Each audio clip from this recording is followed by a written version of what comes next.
In the summer of 1745, a rebellion broke out in the western highlands of Scotland, intending to overthrow the government of King George II and restore the fortunes of the royal house of Stuart.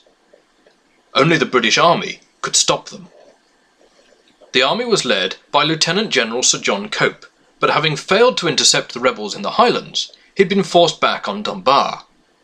Marching from Dunbar towards Edinburgh, on the 21st of September 1745, he fought a battle in these fields.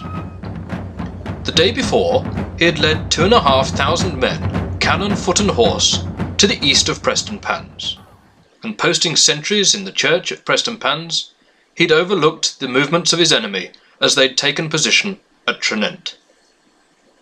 That enemy was led by none other than Charles Edward Stuart, the 25-year-old Bonnie Prince, son of the exiled King James.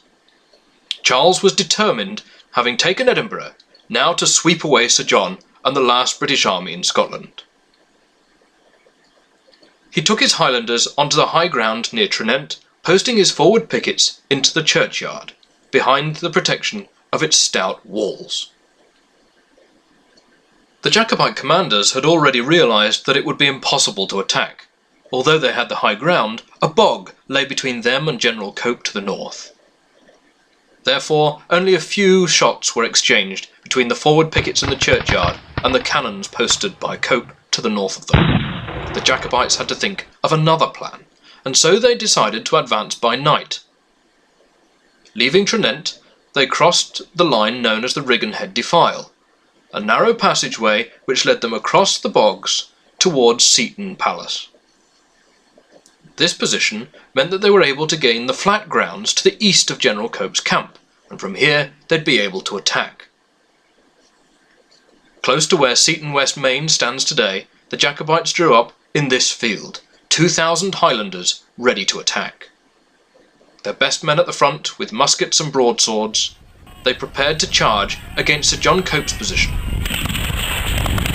It was testament to Cope's army that it was able to rush from its encampment and form a battle line facing east towards the attacking Jacobites. But there was little time to observe. As the Jacobites emerged from the early morning mist, the battle had already begun. The Highlanders charged, letting off their guns as they came, across this open field towards General Cope's static line beyond.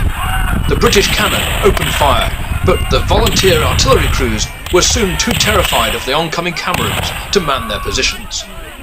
As the artillerymen fled, General Cope's only hope for his right flank rested on his dragoons.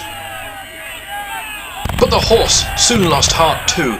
The cavalry on the right flank and those on the left began to stream away from their positions, no longer willing to charge against the enemy advancing. The British horse joined the artillery crews in fleeing back towards Prestonpans, blocking up the road as they went. Cope's infantry, gallant though they were on their own, and although they could maintain their fire, they couldn't fight hand-to-hand against the clansmen. When the clans struck, the British line reeled backwards across the wagonway line here.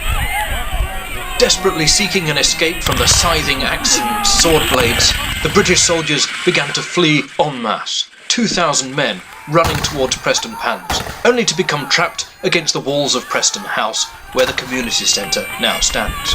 Nearly 500 were killed or wounded at this stage of the fight. Meanwhile, the road which led between Preston and Bankton houses was chock-a-block with fugitives.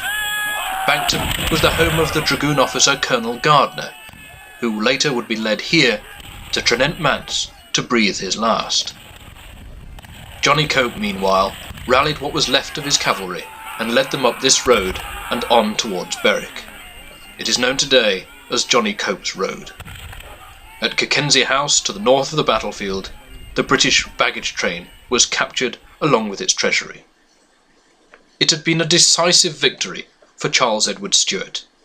He'd won the battle, won control of Scotland, and he decided he would go on and try to take the throne in London. He was defeated in 1746.